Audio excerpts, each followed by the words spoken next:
Welcome back. My name is Smriti Rao. I'm talking to Certified Financial Planner Karthik Dwivedi about some retirement ideas. Karthik, before we went into the break, we were talking about somebody who's 30 years old and what sort of a plan he must have. But what if you're someone much older, you're closer to retirement, you haven't thought about how you're going to fund your retirement, probably expecting a pension, but what else can you do to make sure that you have happy golden years? Yeah, that's right. Smriti, you know what happens?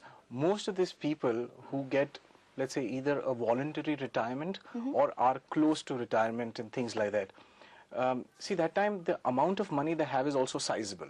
I mean, sizable considering somebody who's 30 years old, you know. So they have a big chunk of money.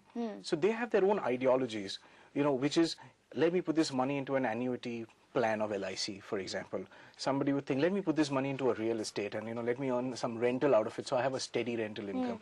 Some people think of putting in senior citizen bonds. Some people think about postal. Some people put it in fixed deposits, corporate. You know, media, unfortunately, and product manufacturers have actually corrupted the thinking of old people, saying that you are old and therefore you cannot take risk.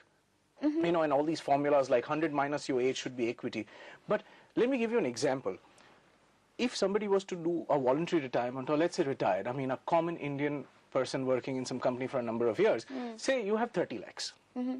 Of course you have some pension, but say you have 30 lakhs. And in today's time, let's say between you and your family, you need about 25,000 as a benchmark expenditure, which means over a 12-month period, you need 3 lakh rupees for living. So if you have 30 lakhs, then you're looking for an investment which will give you 3 lakhs per year. So you go and park the money into a corporate fixed deposit. Some of these fixed deposit programs today are earning you about 9.5–10%, senior citizen deposits, etc. So you take the 3 lakhs, you're very happy for the first year. But next year, inflation is going to demand that you have about 3,25,000 or 3,30,000 in the year. So where are you going to find an 11% deposit?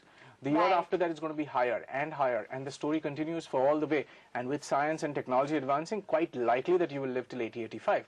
So how do you really manage your funds? Now, if you've put your fund into some sort of an annuity plan or anywhere where it is blocked, then God help you, because then you can't touch that money absolutely. So where should you put it then? So therefore, your strategy has to be such, depending one on your need and the amount of quantum of money that you have. If you've got 10 crores, it's fine to be into a deposit. But if you've, for example, got 50 lakhs or 1 crore, then it's a very unwise idea to be into some sort of a fixed instrument.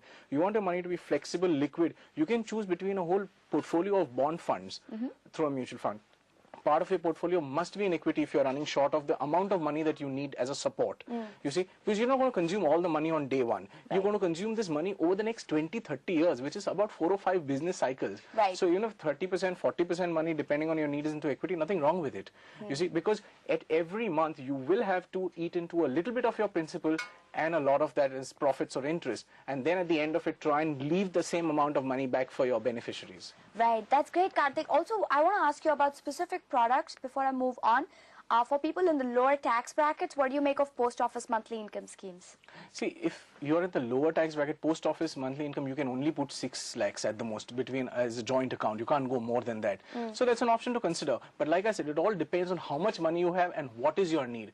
So if the money that you have is little, but if your need is large on a comparative percentage basis, then you can't do this. But if you, for example, choose a senior citizen bond, which gives you 9%, and, you know, if your need is not too large, and if you're not going to have to pay too much of tax, then even that is a good idea. And so is a corporate deposit, which is at 9–10%.